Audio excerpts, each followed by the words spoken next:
नमस्कार दोस्तों, स्वागत है आप सभी का मेरे यूट्यूब चैनल पर। बच्चों, आज हम लोग बहुत छोटा सा टॉपिक लेकर के आए हैं। तो आप सभी बच्चे मार्च का जो महीना चल रहा था, एग्ज़ाम ख़त्म हो गया। अब जो 10th में जो बच्चे पास करके 11th में जाएंगे, उनके सामने चुनौती आएगी। सबसे पहली, उनको कौन सा स्ट्रीम में जाना है ना? साइंस में जाना है कि आर्ट्स में जाना है कि कॉमर्स में जाना है कि बायो लेना है, ठीक है?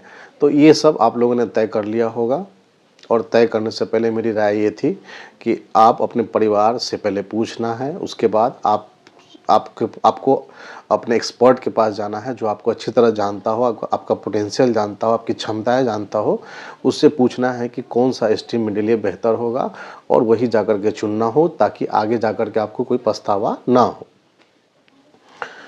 तो हम लोग ये जो विषय आज चुनने का लिए हैं, सभी के बारे में बताऊंगा मैं। साइंस स्ट्रीम क्यों लेना चाहिए, उससे क्या फ़ायदा है? आर्ट्स क्यों लेना चाहिए, उससे क्या फ़ायदा है?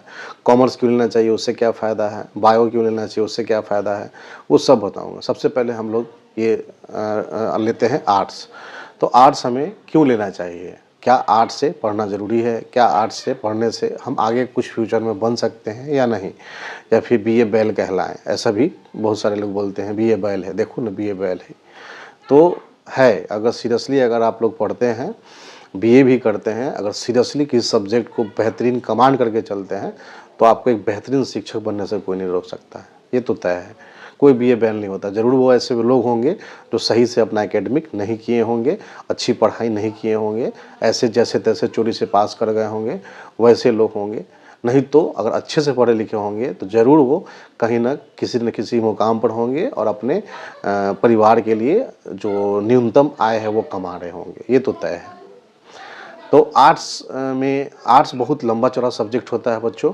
इसमें बहुत सारा सब्जेक्ट होता है, जैसे कि फिलॉसफी है, साइकोलॉजी है, ज्योग्राफी है, हिस्ट्री है, इकोनॉमिक्स है, इंटरनेशनल रिलेशन है, इकोलॉजी है, ठीक है? इसमें बहुत सारा, संस्कृत है, हिंदी है, इंग्लिश है, म्यूज़िक है, डांस है, ये बहुत सारा सब्जेक्ट है इसमें, ठीक है? तो आप जो कलाकार देखते हैं टीवी पे, जिसके हम ऑटोग्राफ के चक्कर में पड़े रहते हैं, वो भी ड्रामा स्कूल से पढ़े हुए होते हैं।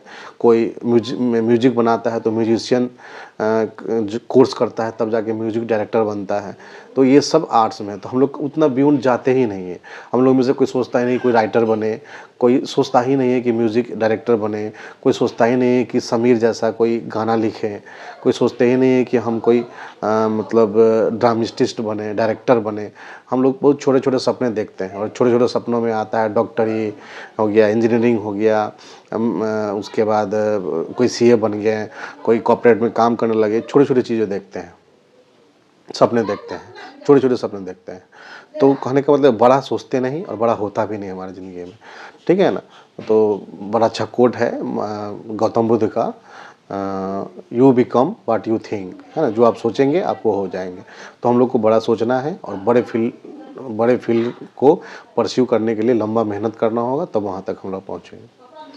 तो आर्ट्स में बहुत सारा सब्जेक्ट मैंने बता दिया। और आर्ट्स में, और मान लेते हैं आपको एंकर बनना है, प्रोफेसर बनना है, लॉयर बनना है, अगर आपको मन करता है कि आपको राजनीति में जाना है, पॉलिटिक्स में जाना है, तो आप आर्ट्स लेकर के बिल्कुल पढ़ सकते हैं, ठीक है?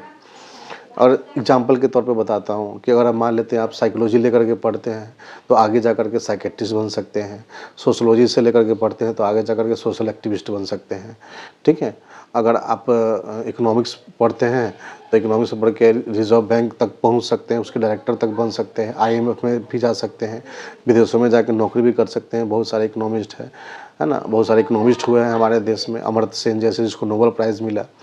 तो कहने का मतलब है बहुत स्कोप है यानी आर्ट्स में। और इसकी पढ़ाई बहुत आसान भी है ना? और फीसेबल है, मतलब कम फीस में हो जाती है, आराम से कर सकते हैं, घर पे बैठकर भी तैयारी कर सकते हैं। तो बहुत सारी सुविधाएं हैं आर्ट्स लेने को। जो बच्चे मैथ साइंस में पहले से कमज़ोर हैं, नहीं चाहते आगे परस्यू करना मैथ साइंस, वो ले सकते हैं आर्ट्स, है ना?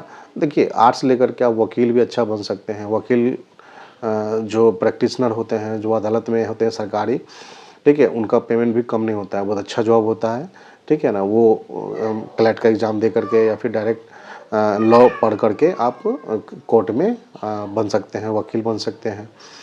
तो बहुत सारा जो है आर्ट्स में सब्जेक्ट है, बहुत सारा स्कोप है, बहुत सारा इसमें फ्यूचर को अटेन कर सकते हैं।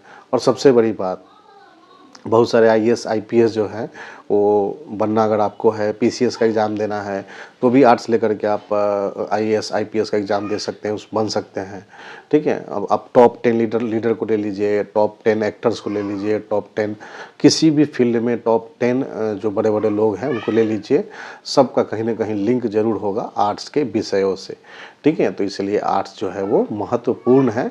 हम ये नहीं कह रहे हैं कि ले लीजिए, बस अपने अनुसार आकलन कीजिए कि हम आर्ट्स की दुनिया में कोई सब्जेक्ट लेकर अपना करियर बना सकते हैं या नहीं। अगर बना सकते हैं तो लेंगे, नहीं तो फिर दूसरा तो है ही मेरे पास चॉइस है सर, लॉयर, एंकर। ठीक है, ये सब जो है मेन प्रोफेशंस है जिसमें आप जा सकते हैं। ठीक है, और अच्छा से पढ़िएगा तो बहुत ऊंचे तक जा सकते हैं, वो आपके ऊपर डिपेंड करता है, आपकी मेहनत और लगन पर डिपेंड करता है। ठीक है, फिर मिलते हैं फिर मिलते हैं अगले वीडियो में। और तब तक आप राय लीजिए, समझिए, 11th में जाने से पहले क्या लेना है वो पोटेंशियल के अनुसार लीजिए। ठीक है।